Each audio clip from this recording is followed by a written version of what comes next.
Dear students, so today we will discuss about unbalanced transportation problem. Okay, so till now we have discussed regarding the different methods of finding the basic feasible solution of a balanced transportation problem. Now this is an unbalanced transportation problem.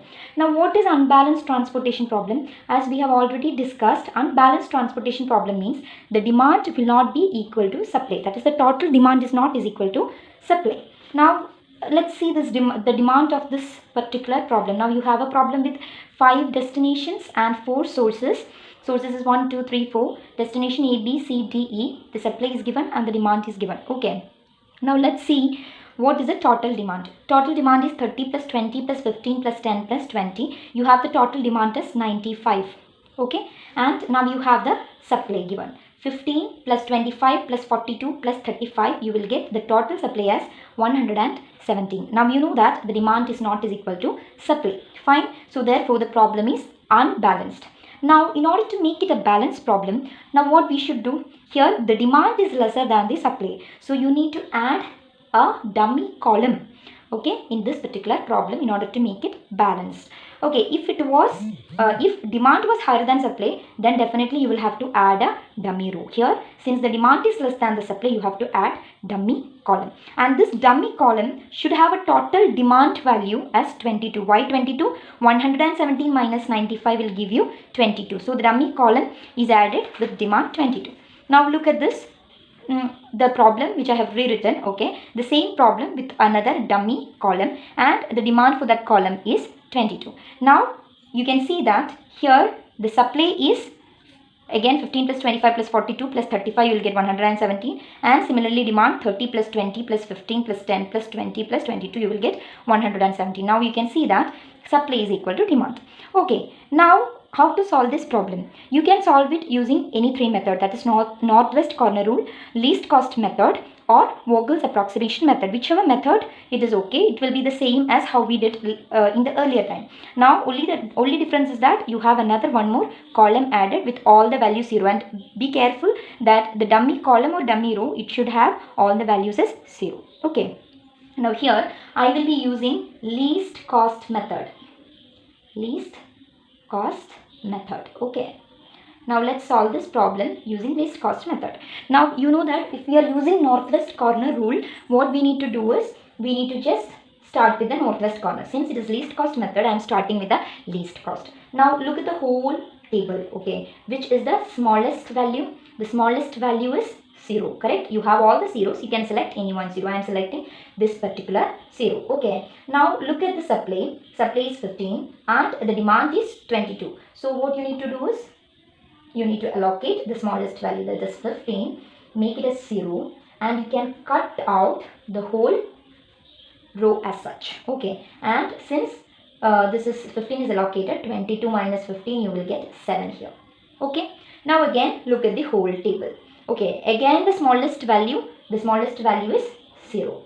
So here you can take the 0. You can take any 0, that is absolutely fine. Now I am taking this 0. Okay, so there you can allocate 7 because 7 is the smallest value. You put it as 0, and 25 minus 7. How much is that? You will get 18. Now you are cutting out the whole column as such. Fine. Now look at the table. Now which is the smallest value? The smallest value is, the smallest cell is 2. Now you have a supply of 42 and demand is 20. So you allocate 20 here. Fine. This becomes 0 and this becomes 22. So since this is 0, you cut out this whole column. Fine. Again look for the smallest element. Next smallest element will be 3. Okay. So you allocate 18 because why? 18 and 30. Fine. So here you put it as 0. You cut out this particular row, and then 30 minus 18, you will get how much? 12. Correct? Okay. Now again, which is the smallest? So here you have 4 and 4. You can select any 4. So here I will be selecting this particular 4 now. So I have 12 and 22. I will put 12.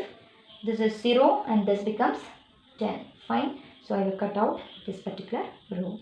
Then again I have another 4 here. Correct? So I have another 4. You have demand as 10 and supply as 35. You can allocate 10. This is 0. You cut out this and this becomes 25. Okay, the next smallest value is 5. So you have 10 as supply and 20 as demand. Allocate 10, put it as 0, cut out this particular row and this becomes 10. Fine. Now you have 10 and 9. Okay, which is the smallest one? 9 will be the smallest.